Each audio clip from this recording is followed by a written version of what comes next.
Baldur's Gate 3 has millions of fans, and those fans have a lot of opinions when it comes to who the worst characters are. Common contenders include people like Kagha and Wulbren Bongle, but in my opinion, there are even more infuriating characters that are out there being massive jerks.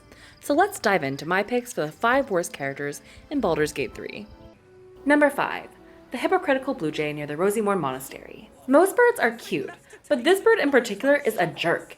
If you spark up a conversation with him while using Speak with Animals, he'll cry and whine that some nearby eagles have stolen his nest.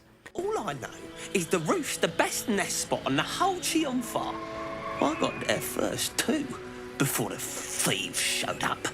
While this might seem like a legitimate gripe, if you ask the bird where his current nest came from, he'll reveal he plundered it from an even more unfortunate bird. Some poor little tit who wasn't paying attention. This is made even worse because there's an egg in the nest he stole, which means he both kicked some weaker bird out of his home and then stole that bird's child. Plus, the nest on top of the Rosemorn Monastery is huge. I'm not buying the Blue Jay's claim that this was even his nest in the first place. Although, to be fair to him, the eagles are also kind of the worst, so I get it. You can pass, but you're not to talk to me. Gross. Number 4. Arthur the Refugee Exploder. Danuvia! Get these spotters out of my house now! You meet this incredibly uncharismatic human at the very beginning of Act 3. He's trying to kick out some refugees who have taken up residence in his abandoned mansion, and while I understand that it's his home and his prerogative to be selfish in times of great strife, this man literally pays guild members to knife the father of his family if he doesn't get out. And if you try and intervene, he literally pays them to murder you. Fine. Here's the extra. Finish the job. Come on, boys. Let's take out the trash. No problem. Don't you dare lay a finger on them. If you go into his basement, you find out that he's also stuffing bears meant for child refugees with explosives, which is just not a great look.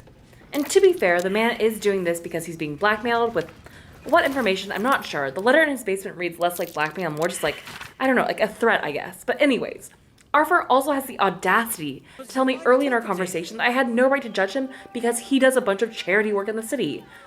Excuse me? I'm exceedingly charitable. Ask anyone in this wretched town. It's one thing to donate extremely generously to those less fortunate than oneself, and quite another to give away one's entire house. But dude, when your charity work explodes children, it doesn't count as a good deed. Like, the fact that he can even say that with a straight face makes him so much worse in my eyes. He also has no backbone and is just so slimy. Number 3. Dorn the Douche. You meet Dorn in the Underdark. At first he's paralyzed, but you'll encounter a giant spectator monster that will unparalyze or deparalyze, reverse his paralysis, either way. If you end up saving Dorn's life during the coming battle, he'll tell you that he got into the situation because he and his friends were searching for the legendary Adamantine Forge but couldn't stop betraying each other in the process. I offer to parley, and he brings a spectator. Twit. Quite ruined my ambush. You'd think that Dorn would have learned his lesson about stabbing people in the back, but alas, even though we literally just saved his life, Dorn will turn against us and try and murder me and my entire party because we knew about the existence of the Adamantine Forge, when he was the one who brought up the topic in the first place. Now I am the only one searching. Or almost the only one.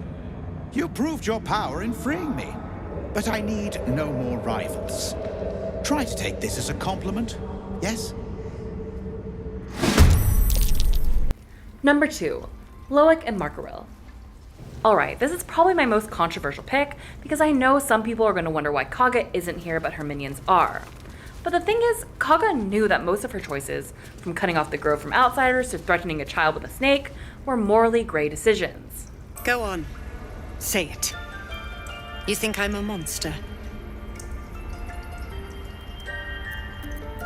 Yes, you would say so. I know your kind. You see only villains and victims. A viper bears her fangs defending her brood. I call her mother. You call her monster. After Kagha nearly kills Arabelle with her snake, she acknowledges that we probably view her as a monster, but will do anything to protect the grove, even if it tips her into evil territory and into allyship with the Shadow Druids. I hated Kagha on a lot of playthroughs, but at least she had the ability to think for herself. The rest of her minions, outside of Wrath, follow her lead blindly and are also massive jerks. Like, listen to what they say when you talk to them. Please leave. Our hospitality has limits, and they were crossed long ago. What do you mean? I saved your ass from those goblins. I also got here like 3 minutes ago and your leader wanted to talk to me. Oh, so rude. Also, after you reveal the Shadow Druid plot, Kagha is willing to take responsibility and punishment for her actions, but her minions show literally no remorse for their part in this plot. You may have won over Kagha, but I'm not so easily swayed. It all makes sense now. What Kagha did. The Shadow Druids poisoned her mind. Margarilla remains a jerk, and I hate him. Meanwhile, Loke realizes that's the Shadow Druids who made Kagha do terrible things, but lacks any sort of self-awareness or remorse about his part and how he blindly went along with those same things. But however toxic the last few characters were, none of them can make my blood boil like my number one choice, and that dishonor belongs to Edvard the Egg Licker.